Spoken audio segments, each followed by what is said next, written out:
నమస్తే, this is Sourya. Welcome to our channel. ఈ రోజు మనతో పాటు సీనియర్ జర్నలిస్ట్ దాము బాలాజీ గారు ఉన్నారు. వారితో మాట్లాడుతాం. నమస్తే సార్. నమస్తే. సార్, పెద్దమ్మ పెద్దనాన్న వరుసకి అయ్యే ఇద్దరిని హత్య చేశారు ఒక డాక్టర్ అనే వార్త వైరల్ అవుతుంది. సో అంటే ఎందుకు ఒక డాక్టర్ అయ్యుండి వాళ్ళని ఎందుకు హత్య చేయాల్సి వచ్చింది? అసలు దీని వెనుకున్న ఏం జరిగింది అసలు? ఇది కర్ణాటకను ఊపేస్తుందండి ఈ సంఘటన.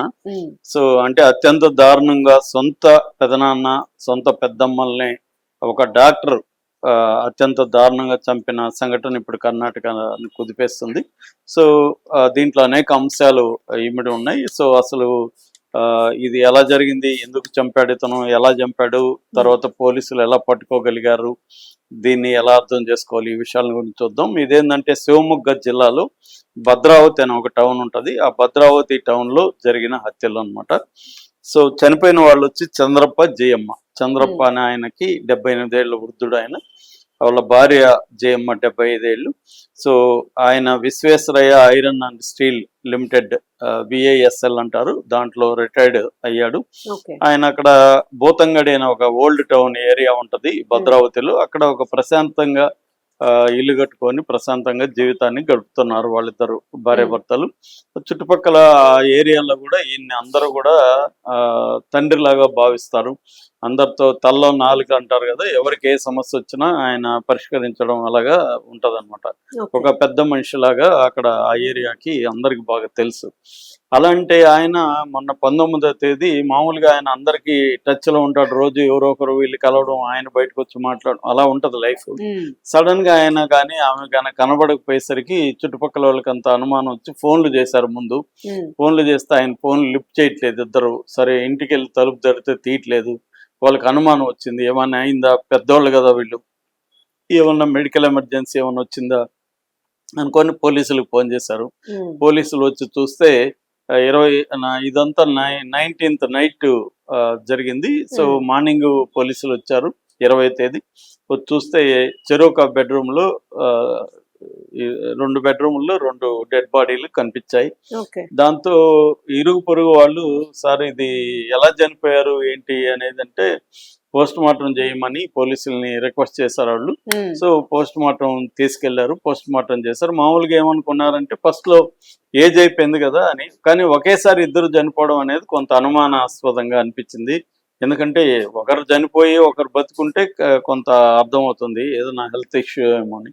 ఒకేసారి ఇద్దరు ఎందుకు చనిపోయారు, ఫుడ్లు ఏమన్నా ఇదైందా ఇంకోట అని ఎందుకన్నా మంచిది పోస్ట్ మార్టంలో చూస్తే బాడీలో ప్రొపోఫోల్ అనే ఒక పదార్థం కనబడింది. ఆ ప్రొపోఫోల్ ఏంటంటే అనస్థీస్టిక్ డ్రగ్ అనమాట. అనస్థీసియాకి అది వాడతారు. అది పెద్ద పరిణామంలో కనబడింది క్వాంటిటీలో. ఎందుకు ఇది ఈ స్థాయిలో ఉందనేది వాళ్ళు పరిశీలించడం మొదలు పెట్టారు. సో దానివల్లే చనిపోయినట్టుగా, అంటే ఆ డోస్ ఎక్కువ వల్ల చనిపోయినట్టుగా. సో వాళ్ళు ఏమన్నా హాస్పిటల్కి వెళ్ళారా లేకపోతే ఎక్కడైనా ఇచ్చారా అనేది పరిశీలించారు. అట్లేమీ పోయినట్టుగా ఏమో కనబడలేదు. సీసీటీవీలో కూడా ఇంట్లో నుంచి బయటకు వెళ్ళినట్టుగా లేదు.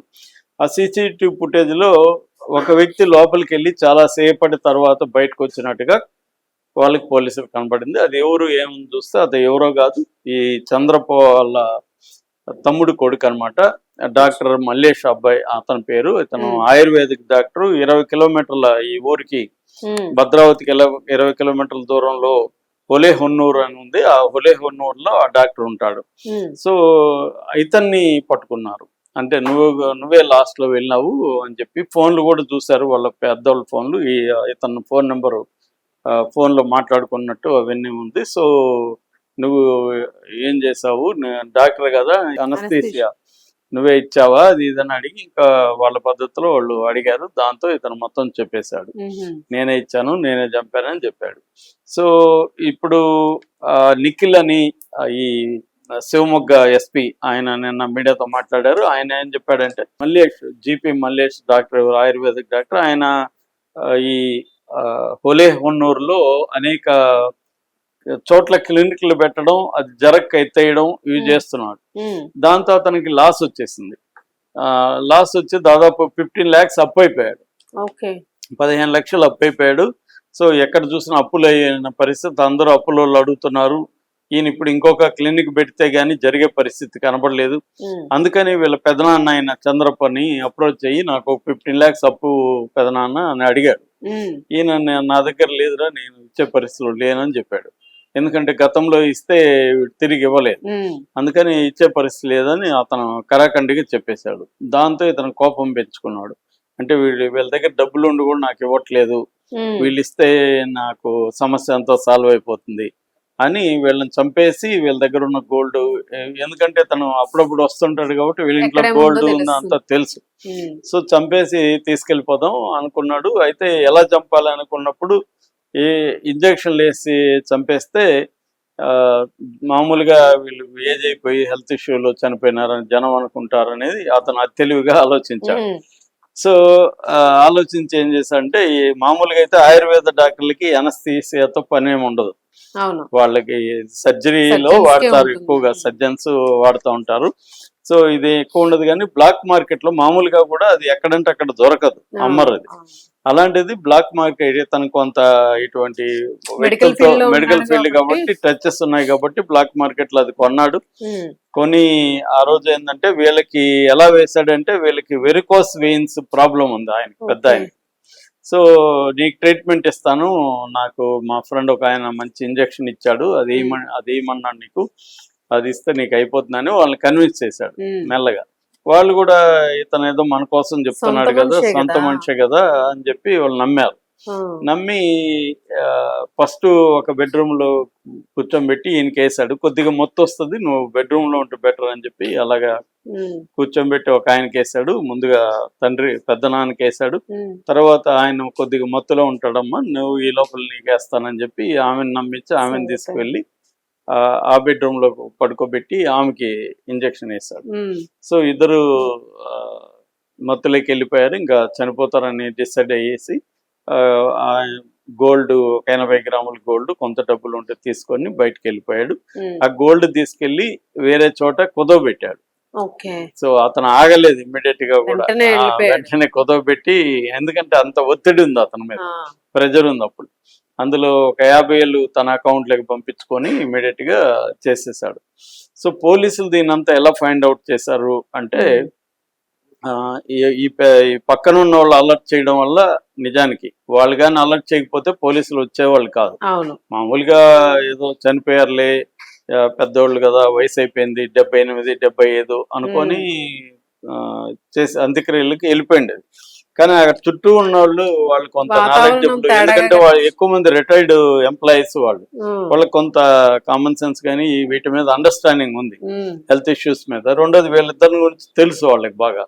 సో అందువల్ల వాళ్ళకి అనుమానం వచ్చి వాళ్ళు పోలీసులకు చెప్పడం వల్ల పోలీసులు పోస్ట్ మార్టం రిపోర్ట్ లో ఇతను దొరికాడు. సో ఈ డాక్టర్ ఏంటంటే, ఆయుర్వేద డాక్టర్ అంత దూరం ఆలోచించాల, అంటే వీళ్ళిద్దరూ ఒకేసారి అయిపోతుంది అనుకున్నాడు. మామూలుగా ఏంటంటే చాలా సార్లు హంతకులు చాలా తెలివిగా ఆలోచిస్తున్నాం అనుకొని చేస్తారు తప్ప, పోలీసులు పాయింట్ ఆఫ్ వ్యూ నుంచి వీళ్ళు థింక్ చేయలేరు. వీళ్ళు హంతకుడు పాయింట్ ఆఫ్ వ్యూ నుంచి నేను ఎలా చేస్తే ఇలా అవుతుంది అనుకుంటారు. అలా కానప్పుడు ఏంటి అనేది వీళ్ళకి ఉండదు. సో అలాగే ఇతను కూడా తెలివిగా ఆలోచించి చేశాడు, కానీ సింపుల్ గా దొరికిపోయాడు. అంటే పక్కన వాళ్ళు ఇలా చేస్తారు, ఇలా ఉంటదని ఇతను ఊహించలేదు, ఆ అట్మాస్ఫియర్ తనకు తెలియదు. సో అది చేశాడు. సో పోలీసులు వచ్చినాక పోస్ట్ మార్టంలో ఇది తేలినాక వాళ్ళు ముందు CCTVలు పరిశీలించారు. జనరల్ గా పోలీసులు ఎప్పుడైనా క్రైమ్ జరిగినప్పుడు 2 చూస్తారు, ఒకటి ఫోన్లు, 2 CCTVలు, తర్వాత ఫోరెన్సిక్ వస్తుంది, మిగిలినవన్నీ వస్తాయి. సో అలాగా CCTVలు చూస్తే ఈ వ్యక్తి ఇంట్లోకి పోయినట్టు కనబడింది. సో ఇతను పట్టుకున్నారు. తర్వాత ఫోన్లు చెక్ చేస్తే ఇతను ఫోన్లు చేసడం ఇవన్నీ ఉన్నాయి. దాని తర్వాత ఇతను చెప్పాడు ఇలాగా కుదవబెట్టాని. సో పాన్ బ్రోకర్ దగ్గరికి వెళ్ళి అది కూడా తీసుకున్నారు. సో ఆ ఇంజక్షన్ ఎక్కడ దొరికింది ఏంటనేది ఇప్పుడు అది ఎంక్వైరీ చేస్తున్నారు, అది కూడా లాగాలి. ఎందుకంటే ఇప్పుడు ఏంటంటే ఇది ఐ విట్నెస్ లేదు కాబట్టి మర్డర్ కి సర్కమ్స్టాన్స్ దీన్ని సాక్ష్యాలని ఎవిడెన్సెస్ ని ఎస్టాబ్లిష్ చేయాలి. ఇది మామూలుగా అయితే మర్డర్ కేసులు ఏంటంటే ఐ విట్నెస్ ఉంటే ఈజీ అవుతుంది. ఐ విట్నెస్ లేనప్పుడు రేపు డిఫెన్స్ లాయర్లు అతను వెళ్ళాడు కానీ అతనికి అసలు ఆయుర్వేద డాక్టర్ దగ్గరికి ఎందుకు వస్తుంది, ఇవన్నీ ఇతను చేయలేదని ప్రూవ్ చేసేయగలరు అవును కోర్టులో. అవును అందుకని ఇప్పుడు వాళ్ళు కూడా చాలా సీరియస్ గా పోలీసులు కూడా ఓల్డ్ టౌన్ పోలీస్ స్టేషన్ లో ఉమ్, ఇవన్నీ కూడా కలెక్ట్ చేస్తున్నాడు, ఫోరెన్సిక్ ఇది చేస్తున్నారు, అతను వేలి ముద్రలు దాని మీద అవన్నీ ఇంజెక్షన్ ఎక్కడ ఉంది ఉమ్, ఇవన్నీ కూడా చేస్తున్నారు. కానీ ఇది ఎంత గట్టిగా నిలబడుతుంది అనేది చూడాలి మనం. ఉమ్, ఎందుకంటే మామూలుగా ఆ, ఇప్పుడున్నంత వేడి తర్వాత ఉండదు. అవును ఈ నైబర్స్ రెగ్యులర్ గా పరిశోధన చేయాలి కదా చెయ్యాలి. దట్టు కేసులు. వాళ్ళకి అసలు సపోర్ట్ ఎవరున్నారంటే సపోర్ట్ వీళ్ళకి ఎవరు లేరు అని చెప్తున్నారు. అవును సో ఇవన్నీ డాక్టర్ క్రైమ్ లో ఆరితేరుతాడు ఇప్పుడు ఎట్లాగో. సో అతనికి ఇంకా ఇప్పుడు అతనికి ఆల్రెడీ క్రైమ్ లో కొంత డబ్బులు కూడా వచ్చున్నాయి. అవును సో దీంతో అతను ఖర్చు పెట్టి ఏమన్నా Manipulate చేసే బయటపడతాడా అనేది ఇప్పుడు డిస్కషన్. ఏదేమైనా అవును ఇది ఒక దారుణం అని చెప్తున్నారు. అంటే సొంత పెదనాన్నని ఒక డాక్టరు అవును గ్రీడ్ కోసం, కేవలం డబ్బుల కోసమే ఉమ్, చంపేశాడు పెదనాన్న పెద్దమ్మలు. ఎందుకంటే వాళ్ళ దగ్గర వాళ్ళు ఎత్తుకొని తను పెంచారని చెప్తున్నారు చిన్నప్పుడు. ఉమ్, అలాంటి వాళ్ళని అంటే సొంత పెదనాన్న పెద్దమ్మ అంటే సొంత నాన్న అమ్మ లాగే. అవును అంతే సో ఆ స్థాయిలో ఉన్న వాళ్ళని ఇంత దారుణంగా కేవలం డబ్బుల కోసం ఇతను ఇంత కోల్డ్ బ్లడెడ్ గా ప్రీమేటెడ్ మర్డర్ చేశారంటే పోలీసులు కూడా ఆశ్చర్యపోతున్నారు. చుట్టుపక్కల వాళ్ళు అయితే షాక్ లో ఉన్నారని చెప్తున్నారు. ఉమ్. నేను కన్నడలో చూసాను వీడియో, చూస్తే షాక్ అవుతున్నారు చుట్టుపక్కల వాళ్ళు. సో మీరు ఎవ్రీ కేస్ లో అంటూ ఉంటారు కదా సార్, విక్టిమ్ సైడ్ నుంచి కానీ కరెక్ట్ గా పర్సూ చేయకపోతే కేసులు జనరల్ గా వెరీ రేర్ అండి. పోలీసులే వాళ్ళు, ఎందుకంటే వాళ్ళకి ప్రెజర్స్ ఉంటాయి పోలీసులకి, వాళ్ళు స్టాఫ్ తక్కువ ఉంటారు, అనేక కేసులు చూడాలి. ప్రతి కేసులో వాళ్ళు శ్రద్ధ తీసుకొని చేయడం అనేది కష్టం అవుతుంది వాళ్ళ పాయింట్ ఆఫ్ వ్యూలో. అందుకని విక్టిమ్స్ గట్టిగా ఉండి నిలబడి దాన్ని ఏళ్ల తరబడి చేయాలి కదా. ఇది ఒక త్వరగా అవదు కేసు. అందువల్ల వేడి కూడా తగ్గిపోతుంది. చేసేవాళ్ళు కూడా అట్లాంటివి కనిపెట్టుకునే ఇవన్నీ అందుకనే నేను అనేది హత్యలు చేయడం దొరికిపోవడం అనేది కాదు. దాని తర్వాత మన క్రిమినల్ జస్టిస్ సిస్టమ్ లో ఎంత ఎఫెక్టివ్ గా నేరస్తులకు శిక్షలు వేస్తున్నారు అనేది ఇంపార్టెంట్. Thank you.